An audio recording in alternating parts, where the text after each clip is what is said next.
चलिए देखिए, इसमें पीछे दिया होगा आपको कुछ क्वेश्चन दिख रहा होगा, और ये क्लास 10th का अभी कल से एग्ज़ाम स्टार्ट होने वाला है। और ये एग्ज़ाम को ध्यान में रखते हुए जो भी वीवीआई क्वेश्चन था वो लेकर के हम आए हुए हैं, और इसको थोड़ा सा ध्यान से देखते हैं कि ये क्वेश्चन सॉल्व कैसे करते हैं, और ज़्यादा समय नहीं लगे क्वेश्चन में, क्वेश्चन देखते ही कैसे सॉल्व हो जाएगा, उस चीज़ों को ध्यान में रखना है। देखिए लिखा हुआ है, प्रथम 5 विषम संख्याओं का माध्य क्या होगा। कुछ नहीं, इसका एक ही सूत्र है, ये n। तो जितना भी संख्या दिया हुआ रहेगा, अगर आपको कहा जाए कि 5 विषम संख्याओं का माध्य क्या होगा, तो 5 विषम संख्याओं का माध्य 5 ही होगा। अगर दिया होगा कि 6 विषम संख्याओं का माध्य क्या होगा, तो 6 ही होगा। अगर आपको बोला जाए कि 7 विषम संख्याओं का माध्य क्या होगा, तो 7 ही होगा। बट ऐसा दिया हो कि प्रथम 5, प्रथम 7, प्रथम 8, प्रथम 9, इस टाइप का अगर दिया हो तो उसका आंसर वही होगा जो संख्याएं दिया हुआ रहेगा। दूसरा क्वेश्चन है, प्रथम 5 सम संख्याओं का माध्य क्या होगा। प्रथम 5 सम संख्याओं का माध्य, सम और विषम को दोनों को ध्यान में रखते हुए इस चीज़ों को सॉल्व करना है।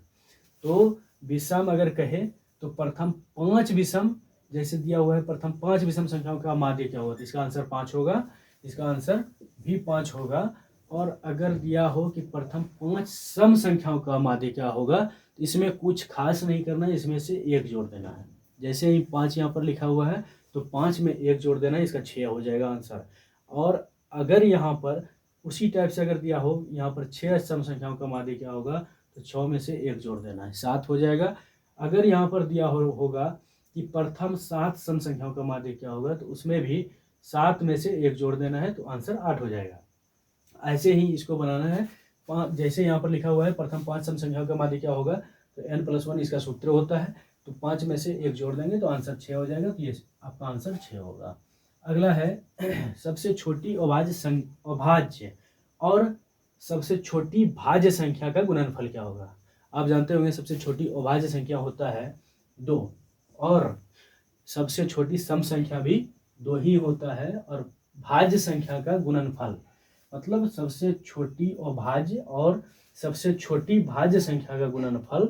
तो सबसे छोटी जो भाज्य संख्या होगा वो 4 होगा, तो ये 2 में से 4 को गुना कर देंगे, गुणनफल कह रहा है, तो 4 दूनी 8 हो जाएगा इसका। तो आंसर आपका सी नंबर यही सही होगा। अगला है, निम्नलिखित में कौन सी अभाज्य संख्या है। अभाज्य संख्या जो कि खुद से जिसमें भाग लगे, और अगर हम 1 से भाग लगाते हैं तो जो संख्याएं होगा, जो संख्याएं दी होगी, वो भागफल भी उसका उतना ही होगा। मान लिया जाए, एक एग्जांपल के लिए बता रहे हैं कि ये जैसे है 17 एक अभाज्य संख्या है। अगर हम इसमें 1 से अगर भाग भी लगाते हैं तो एक बार में तो ये भाग लगेगा, तो यहाँ पर ये कट जाएगा, फिर ये क्या हो जाएगा, ये यहाँ से 7 जैसे उतरेगा तो ये 7 बार में जो है 7 हो जाएगा। तो कहने का मतलब मेरा ये है कि भागफल इसका 11, ये खुद से कटने वाली संख्याएं हैं। और अगला है, 2 क्रमिक सम संख्याओं का एचसीएफ क्या होगा। अगर क्रमिक बोलते हैं कि जो लगातार संख्या हो, जो लगातार चल रहा हो, तो 2 क्रमिक सम संख्याओं का एचसीएफ मतलब महत्तम समापवर्तक। तो ध्यान में रखना है कि 2 क्रमिक कह रहा है, तो 2 क्रमिक सम संख्याओं का एचसीएफ मतलब महत्तम क्या होगा। तो इसमें भी कुछ भी नहीं करना है। देखिए इसमें क्या करना है, आप अपने ही मन से कोनो सोच लीजिए, कोई भी, चाहे 2, 4, 6, 8, 10, 12, 14, 16, 18, कुछ भी सोचिए। 2 क्रमिक लगातार, जैसे हम सोच रहे हैं कि यहाँ पर 16 होगा, लगातार बोल रहा है इसलिए यहाँ पर 18 भी देना है। 16 से अगर हम भाग लगाते हैं तो इसमें से भाग लग जाएगा एक बार में 16। तो 8 में अगर 6 को घटा देंगे तो बच जाएगा 2, फिर इसको घेरा लगाएंगे। अब देखिए यहाँ से यही 16 यहाँ पर आएगा, फिर 2 8 कितना हो जाएगा 16। कहने का मतलब ये है कि इसका मौसम कितना आया 2।